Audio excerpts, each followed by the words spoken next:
शिवाजी महाराजांनी औरंगजेबामधलं पहिलं भांडण कधी झालं, औरंगजेबाला शिवाजी महाराजांसोबत नक्की काय करायचं होतं आणि शिवाजी महाराजांनी औरंगजेब यांच्यातला नक्की फरक काय की त्याच्यामुळे आपण शिवाजी महाराजांचं एवढं कौतुक करतो.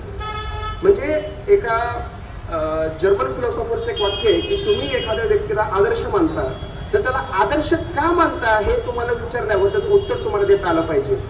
छत्रपती शिवाजी महाराजांना आपण आदर्श मानतो, पण शिवाजी महाराजांनाच आपण आदर्श का मानतो त्याचं उत्तर देण्यासाठी औरंगजेबाचा अभ्यास करावा लागतो. कारण नरहर कुरुंदकरांनी त्यांच्या एका पत्रामध्ये लिहून ठेवलेलं आहे की ते छत्रपती शिवाजी महाराजांविषयी लिहिताना असं म्हणतात की मी शिवाजी महाराजांना इतर राज्यकर्त्यांपेक्षा कमी किंवा लहान मानायला तयार आहे, पण शिवाजी महाराजांपेक्षा लहान मानण्यासाठी शिवाजी महाराजांपेक्षा मोठं कोण आहे याविषयीची ज्यावेळेस मी चिकित्सा करतो किंवा या विषयावर ज्यावेळेस मी इतर व्यक्तींचा अभ्यास करतो त्यावेळेस शिवाजी महाराजांपेक्षा मोठा व्यक्ती भारतात मला आढळून येत नाही.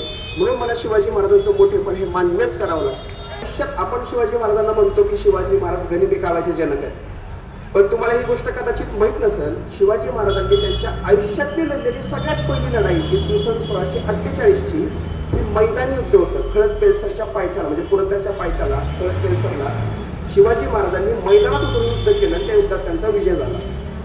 याच्यानंतर शिवाजी महाराजांना वडिलांची सुटका करायची होती म्हणून त्यांनी शहाजहानसोबत पत्रव्यवहार केला आणि आपल्या वडिलांची सुटका व्हावी म्हणून मी मुघलांचं मांडलिकत्व स्वीकारतो, मी मुघलांचा नागरिक आहे अशी पत्र त्यांनी पाठवली.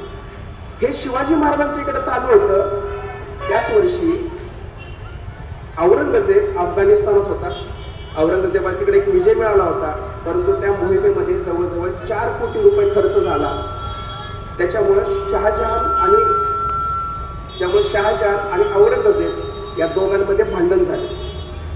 एका बाजूला शिवाजी महाराज 1648-1649 साली वडिलांच्या सुटकेसाठी सिंहगड किल्ला आदिलशहाला देतात आणि त्याच वर्षी दुसरीकडं शहाजहान आणि औरंगजेब दोघांत भांडण झाल्यामुळं वडिलांवर नाराज होऊन औरंगजेब राजकीय संन्यास घेतो.